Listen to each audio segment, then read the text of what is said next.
என்னுடைய பொங்கல் வாழ்த்துக்களையும் புத்தாண்டு வாழ்த்துக்களையும் நான் தெரிவிச்சுக்க விரும்புகிறேன். இந்த மதுரை மண் என்பது வீரம் விளைந்த மண்ணாகும்.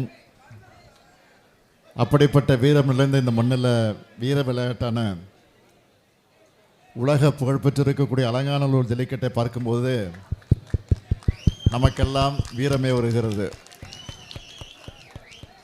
அதனை அடக்கிற காளையர்களை பார்க்கும்போது நம்முடைய தமிழ் மண்ணுக்கு ஒரு பெருமையாக இருக்குது. நம்ம திராவிட மாடல் ஆட்சியில் இந்த வீரம் நிறைந்த மதுரை மண்ணில் சங்கம் வளர்த்த இந்த மாமதுரையில் அறிவு வளர்ச்சிக்காக கலைஞர் நூற்றாண்டு நூலகம் கட்டி கொடுத்துருக்கிறோம் என்பது உங்களுக்கெல்லாம் தெரியும். அதே போல் தமிழர்களின் அடையாளமாக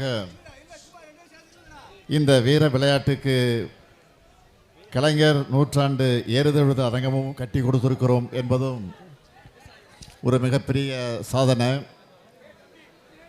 ஆகவே இதை சொல்லுகிற நேரத்தில் இப்பொழுது நடைபெற்றுக் கொண்டிருக்கக்கூடிய ஜல்லிக்கட்டை பார்க்க வந்திருக்கக்கூடிய முதலமைச்சராக வந்திருக்கக்கூடிய நான் ஏதாவது அறிவிப்புகளை வெளியிட்டு போனால்தான் உங்களுக்கும் திருப்தி எனக்கும் திருப்தியாக இருக்கும்.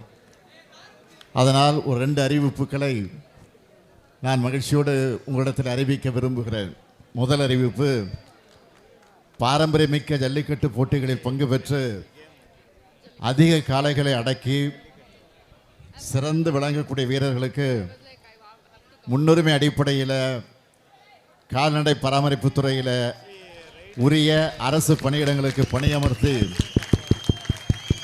வழிவகை செய்யப்படும் என்பதை மகிழ்ச்சியோடு தெரிவிச்சுக்கிறேன். அடுத்து 2வது அறிவிப்பு, உலக புகழ்பெற்ற தமிழ்நாட்டின் ஜல்லிக்கட்டு காளைகளுக்கான அலங்காநல்லூரில் சிறந்த உயர்தர சிகிச்சை மற்றும் பயிற்சி மையம் 2 கோடி ரூபாய் செலவில் அமைக்கப்படும் என்பதையும் மகிழ்ச்சியோடு தெரிவிச்சிருக்கிறேன்.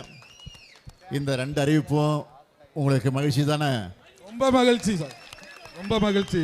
நீங்க தான் சொல்றீங்க, மற்ற தமிழ்நாடு முதலமைச்சர் வாழ்க வாழ்க. அந்த மகிழ்ச்சியோடு தமிழர்கள் எல்லோரும் வெல்வோம் ஒன்றாக என்று கூறி விடைபெறுகிறேன். நன்றி, வணக்கம். மீண்டும் ஒருமுறை மாண்புமிகு தமிழ்நாடு முதலமைச்சர் அவர்களுக்கு ஜல்லிக்கட்டு குழு சார்பாக நன்றி மற்றும் மதுரை மாவட்ட நிர்வாகம் சார்பாக நன்றிகளை தெரிவித்துக் கொள்கிறோம்.